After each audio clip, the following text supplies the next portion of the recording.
Hi there BookTube, it's Eleanor here, and today I'm doing something a little bit different.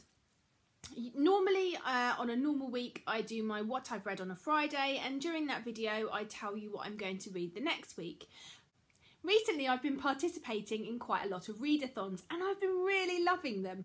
I participated in Shannon from Leaning Light's readathon TBR Takedown the first week of June, and then in the previous week to this I have, or at the moment I'm just finishing off, the Rainbow readathon, which I've really enjoyed as well.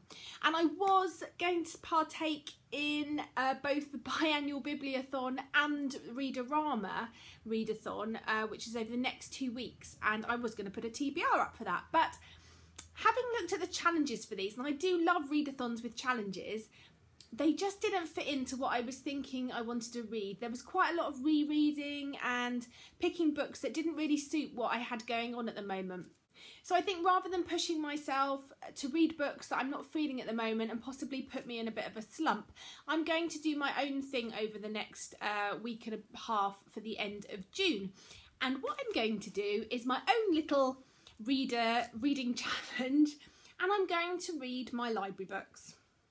It doesn't sound that exciting, but I've got a lot of library books and I really want to read them, so I'm just going to let myself pick from my library books for the next week and a half. If I want to pick other books I can, but I'm thinking I've got plenty of options with my library books. So what I want to show you in this video today is the library books that I'm looking at reading over the next couple of weeks. The first book that I've picked up is The Thousand Names by Django Wexler. This is a fantasy book. It's book one in the Shadow campaigns. I don't know an awful lot about this, but I had it on my wish list. I've heard a lot of people talk about it recently, and I decided that I wanted to give this one a go. So I think this book is about a fantastical world with magic, and I think there's battles, and I think it's to do with sort of soldiers and battles and people fighting for something. So yeah, I'm interested to give this one a go. The next book I've picked up is God's War by Cameron Hurley. I'm really excited to read this. It's about a female bounty hunter. It sounds like a fun kick-butt science fiction story, and I really want to get to this so that I can read the second, which is called Infidel. You probably haven't seen yet, but during the Rainbow Readathon, which my wrap-up will probably be out tomorrow, I read Cressley Cole's first book in the Game Makers series called The Professional, and I loved it so much that I have picked up The Master, which is book 2 in this series. The series, I believe, is going to be about the brothers. In the first book we have the enforcer, who is sort of second in command to a mafioso, and it's his relationship with the daughter of this sort of leader of the mafia, and I believe this is about the enforcer's brother. And these books are just really fun, fast-paced, erotic fiction at its best, and Cressley Cole writes great books. I love her Arcana Chronicles, which is a YA series which starts with The Poison Princess. I've talked about it lots on my channel, but these are really great adult erotic fiction, and I really wanted to read this one, so I've picked this one up. The next book I picked up, I believe I saw it on the Book Riot channel, and that is Crazy Rich Asians by Kevin Kwan. This sounds like a really great read, a really funny read. I think this is about a couple, and the girlfriend is going to stay with the boyfriend's family in Singapore with him over the summer, and it's about the craziness that ensues. I'm assuming they're crazy and rich, so I think this is meant to be a really good summer read, so I can't wait to get to this one. The next book I picked up, I had on my TBR for ages. I found it at the library and I picked it up, but I don't know an awful lot about it. It's called Altered by Jennifer Rush. I'm going to read you the inside flap. I think it's a YA book. It says, everything about Anna's life is a secret. Her father works for the branch at the helm of its latest project, monitoring and administering treatments to the 4 genetically altered boys in the lab below their farmhouse. There's Nick, Solomon brooding, Cass, light-hearted and playful, Trev, smart and caring, and Sam, who's stolen Anna's heart. When the branch decides it's time to take the boys, Sam stages an escape. Anna's father pushes her to go with them, making Sam promise to keep her away from the branch at all costs. On the run with her father's warning in her head, Anna begins to doubt everything she thought she knew about herself. She soon discovers that she and Sam are connected in more ways than either of them expected, and if they're both to survive, they must piece together the clues of their past before the branch catches up to them and steals it all away. It sounds like it's going to be a bit of a romantic book, and I'm just in the mood for those at the moment, so I'm looking forward to this one. Next up is the first book in a series that I saw on Trina from Book Chapters channel recently, and I just wanted to give it a go. It sounds brilliant. It's by the author of Pretty Little Liars, and it's called The Lying Game by Sarah Shepherd, or Sarah Shepherd. I'm not sure. It looks like Sarah to me because of how it's spelt, but maybe it's Sarah, so I apologise if I've got that wrong. It sounds like a really interesting, fun YA read. She really loves the story. I think it's 6 books in the series, so if I like this, I think my library's got a few more of them that I can give a go. So I can't wait to try this one. I think it's a mystery. I think it's about twins, possibly. I seem to remember Trina saying it was about twins that had been separated at birth. They didn't know. One finds out the other exists, but the one that finds out, one of them is murdered, and nobody knows she's been murdered, and the one that's still alive gets a note saying she has to take over this one's life or they're going to kill her or something. So yeah, it sounds really good and really fun, and so I'm going to give this one a go. Next up is a book that I'm excited to give a go. It's a science fiction story by William C. Dietz. It's called Legion of the Damned.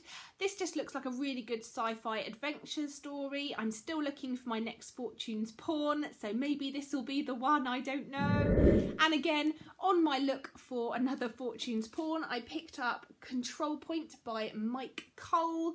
This looks again like another sci-fi action adventure. It's been blurbed by Peter V. Brett saying Black Hawk Down meets the X-Men military fantasy like you've never seen it before.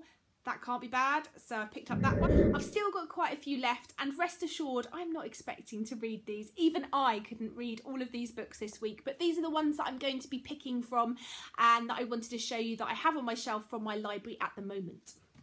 Next is Dream a Little Dream by Kirsten Gear. I'll read you the flap. It says, mysterious doors with lizard head knobs, talking stone statues, a crazy girl with a hatchet. Yes, Liv's dreams have been pretty weird lately, especially the one where she's in a graveyard at night watching 4 boys conduct dark magic rituals. The strangest part is that Liv recognises the boys in her dream. They're classmates from her new school in London, the school where she starts over because her mum has moved them to a new country again. But what's really scaring Liv is that the dream boys seem to know things about her in real life, things they couldn't possibly know unless they actually are in her dreams. Luckily, Liv never could resist a good mystery, and all 4 of these boys are pretty cute.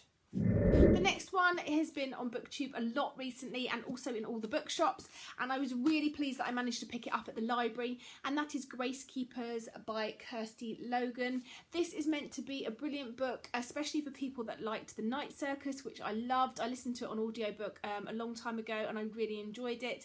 It's about a circus. I think it's set in a world where there is a lot of water. Most of the people live on the water. There's a few people that live on land, and I think maybe they're the rich people, and it's about a boy and girl, one from the water, one from the land, that fall in love, and I've heard it's a really beautiful story, so I'm looking forward to trying this one. Quite a while ago I read Ruth Ozeki's Tell for the Time Being, and I just adored it. I really adored it, and I was watching Jen Campbell's channel recently, and Jen Campbell was talking about reading All Over Creation, and she also mentioned My Year of Meats. I haven't read All Over Creation yet, but I managed to pick up My Year of Meats from the library, so I'm really interested to give this one a go. I really love Ruth Ozeki's writing style. It's just a really beautiful read, and I like the themes. She always talks sort of about current issues in there as well, so I'm really interested to read this one. Just a few more. The next one is a book called The Secret Lives of Dresses by Erin McKean. I can't remember where I saw this one recently, but I thought it sounded like a really light, fun read. It's about a girl that has to go back to where she comes from to run a vintage dress shop. I'm not sure if it's for her grandmother, and her grandmother has been writing stories and love notes and putting them into all the dresses, and it's about how she starts to matchmake people to the dresses with the notes. And yeah, I just think it sounds really lovely and a really light but moving, fun read. So I'm looking forward to reading this one. The next book, again, I think I saw on Book Riot's channel, and that is Maine by Courtney Sullivan. They said this was a really good summer read.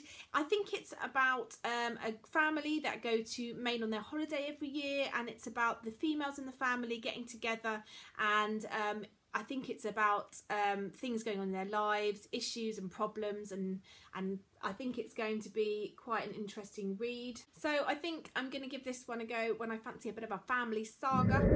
Next is another, I hate calling them chick lit books. I think that makes them sound a bit derogatory, but I suppose it's a chick lit book. It's called The Loveliest Chocolate Shop in Paris by Jenny Colgan. I haven't read any Jenny Colgan, but I have heard lots about her, and a lot of people say how good she is. This book is about a girl that moves to Paris to work as a chocolatier. I think she goes to work where her boyfriend works in Paris, and I think it's just going to be a light, fun, sweet, yummy, chocolatey style of a book.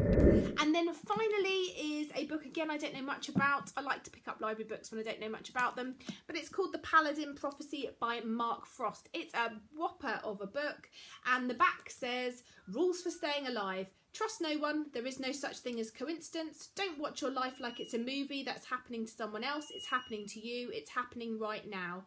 And it's a mysterious thriller from the screenwriter of Fantastic Four and co-creator of Twin Peaks. So this sounds really good as well. So I've got quite a lot of choice. I've got some fun contemporary, some chick lit, some science fiction, some fantasy, some adult, some YA. I've got a big mix in there, and for the next week and a half I am just going to get stuck in and delve into all of these books, and I just can't wait. So if you've read any of these, let me know down below which ones you think I should start with, and yeah. Oh, let me show you, I have got 2 other books from the library, but they're seconds in a series, and I've reserved the series, and the second ones have come first, and obviously I haven't read the first ones, so I'm not going to say the synopsis, but I'll show them to you. They're both, I think, new adult romances. The first one is called The Redemption of Callie and Caden by Jessica Sorensen, and the first one of this is called The Coincidence of Callie and Caden, and this is a duology, I believe. So I'm waiting for the first one to come. If that comes over the next week, then I might pick this up. I think it's a college set new adult romance. It was recommended to me, so I can't wait to try this if the other one comes. And the other one that I want to read, the first one, which hasn't arrived at the library yet, is Easy by Tamara Webber, and this is the companion novel Breakable by Tamara Webber, which is also a new adult romance. So they're 2 books that I also have from the library, but the first ones haven't come yet, so I can't start reading anything yet. Anyway, as I was saying, let me know if you've read any of these. Tell me which ones I should read first. And so that's it. So for the next week and a half, I'm LibraryBookathon, and it's a little personal challenge just because I want to get through these books. I have organised my shelves behind me, and I now have all my books, these are all unread books, and they're all set out by genre. So behind me here is all my adult science fiction and dystopian books, and if I swing you round a bit, in the middle is all my adult fiction, and on this side at the shelf at the top is all my contemporary YA, and then if I lift you up here is my YA, dystopian and fantasy books. A couple of you have said recently that you'd quite like to see a TBR shelf tour. I've got maybe 400 books on there, so now they're separated by genre. If I do get enough time, I will try and film them in chunks of books, but I'm not great with the camera, and finding a long enough time to do it is often a problem with Matilda, but I will try my hardest to get together over the next few months a TBR shelf tour, and I'll try and do it all, and then I'll put them up one a week maybe. So I am listening to you asking for that, and I will try and get it up as soon as I can, but it may not be till nearer the end of the year, but I will try my best. So there you go. Anyway, thanks for watching. Sorry it was so waffly. It's ridiculously long, but I'm excited about my library bookathon, and I look forward to speaking to you soon. Okay, bye for now, BookTube.